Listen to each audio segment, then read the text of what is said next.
Apa kabar Sobat CGTV? Kali ini saya akan membahas sebuah fenomena yang menarik ya. Sekarang ini kan lagi musim pencapresan. Ada sebuah fakta yang tidak bisa kita pungkiri bahwa kepemimpinan di Indonesia, sosoknya itu harus mewakili dua golongan besar, yaitu kelompok nasionalis, yang kedua adalah kelompok Islam. Itu adalah semacam rumus yang hampir menjadi suatu platform. Karena bagaimanapun juga seorang pemimpin nasionalis itu tidak akan bisa merangkul semua pihak kalau dia tidak melibatkan komunitas Islam atau kelompok pemilih Islam. Nah, inilah sering dimanfaatkan oleh kelompok Islam sebagai berkin bahwa siapapun capresnya, siapapun cawapresnya, itu harus ada seorang tokoh dari umat Islam.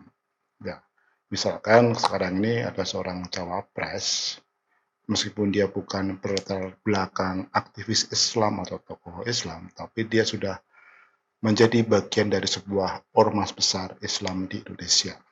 Nah, sekarang pertanyaannya, terus mau kemana suara dari non-Muslim di Indonesia? Ya, pastinya suara non-Muslim tidak akan lari kepada suara komunitas Islam atau tidak akan memilih pemilih Islam yang merupakan representasi wakil komunitas Islam. Ya, biasanya non-Muslim akan berlabuh atau melabuhkan suaranya ke pemimpin-pemimpin yang berlatar belakang nasionalis, artinya yang punya latar belakang bisa memayungi semua kelompok, baik suku, agama, dan ras. Pertanyaannya, apakah dengan melabuhkan suara kepada kelompok-kelompok nasionalis, dipastikan bahwa aspirasi atau suara dari non-Muslim itu bisa terrepresentasi atau bisa mendapatkan perlindungan hak-hak mereka sebagai warga negara Indonesia yang sah.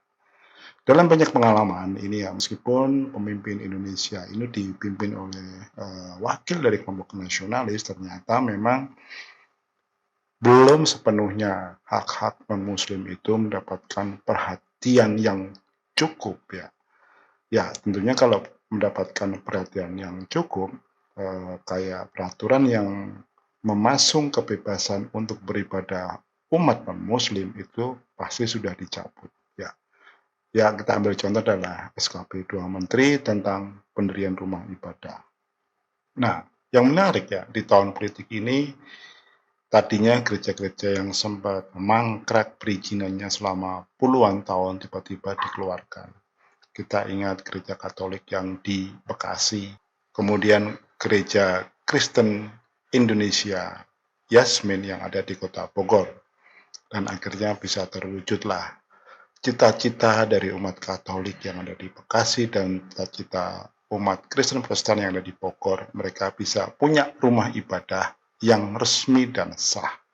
Ya, seperti kita ketahui, betapa repot dan ribetnya umat Kristen Indonesia itu untuk melakukan ibadah kecil aja di rumah atau kelompok ibadah kecil di rumah, itu tidak bisa di sembarang tempat ya. Memang ada beberapa wilayah tertentu seperti saya contohkan di kota Solo misalkan ya, tidak pernah mendapatkan suatu halangan dari masyarakat sekitar. Misalkan ada kumpulan kelompok mereka melakukan ibadah di rumah tidak pernah mendapatkan gangguan-gangguan. Tapi di tempat lain itu adalah sebuah kemewahan karena ada yang menganggap bahwa rumah bukan tempat ibadah. Ya, kita contohkan ketika di Cilebet, Bogor ya, satu keluarga atau kumpulan atau puak begitu melakukan ibadah Natal di rumah aja sudah dihalang-halangi. Mereka mengatakan bahwa rumah itu bukan tempat ibadah ya. Sebenarnya apa yang terjadi seperti itu adalah sesuatu yang wajar. Enggak hanya umat Kristen doang yang melakukan itu. Uh, dari umat Islam pun juga ada yang melakukan pengajian di rumah-rumah. Tapi selama ini kan mereka juga tidak mendapatkan gangguan dari masyarakat sekitar. Dan tidak pernah dipertanyakan izinnya mengapa menggunakan rumah sebagai tempat untuk beribadah. Nah, saya yakin juga umat agama lain juga ada seperti itu. Nah, kesalahpahaman seperti ini harusnya bisa menjadi PR siapapun pemimpin Indonesia yang akan terpilih pada Pilpres 2024 nanti. Jangan sampai pada tahun politik ini kelihatan mereka begitu peduli terhadap kehidupan umat agama non-muslim, tapi begitu sudah selesai pesta demokrasi ini, itu tidak lagi dianggap penting karena non-muslim tidak lagi dibutuhkan suara atau aspirasinya. Ya jangan sampai non-muslim hanya dirangkul pada saat menjelang kontestasi politik, tapi begitu pesta usai mereka ditinggalkan begitu saja dan harus berjuang sendiri untuk mendapatkan hak-haknya sebagai warga sipil. Menurut saya ini suatu harus kita tekankan ya, bahwa siapapun memimpinnya, non-muslim harus mendapatkan perhatian, harus mendapatkan hak-haknya sebagai warga sipil. Ya, sebaiknya memang dari non-muslim harus semakin banyak yang berteriak dan untuk mendapatkan keadilan atas hak-haknya sebagai warga negara. Ya meskipun selama ini ada klaim bahwa negara tidak membeda-bedakan hak dari setiap umat agama, tapi faktanya di lapangan tidak seperti itu. Masih banyak terjadi ketimpangan-ketimpangan, ketidakadilan yang harus menjadi PR siapapun pemimpin Indonesia di masa depan. Karena kalau ini terus-menerus terjadi, justru itu akan merusak kehidupan bangsa Indonesia dari dalam.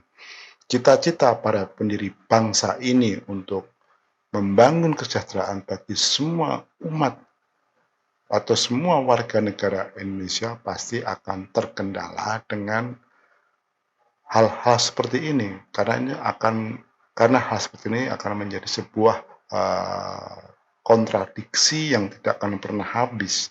Yang mestinya kita semua harus sadar siapapun itu, apalagi pemangku kepentingan, kemudian juga pemerintah dari tingkat daerah sampai pusat harus memperhatikan ini. Karena kalau tidak ada jaminan terhadap hak sipil, itu pasti akan membuat bangsa ini terpecah-pecah, tidak pernah satu pendapat dalam membawa negara ini menjadi negara yang maju. Ya, semoga apa sebutkan bermanfaat.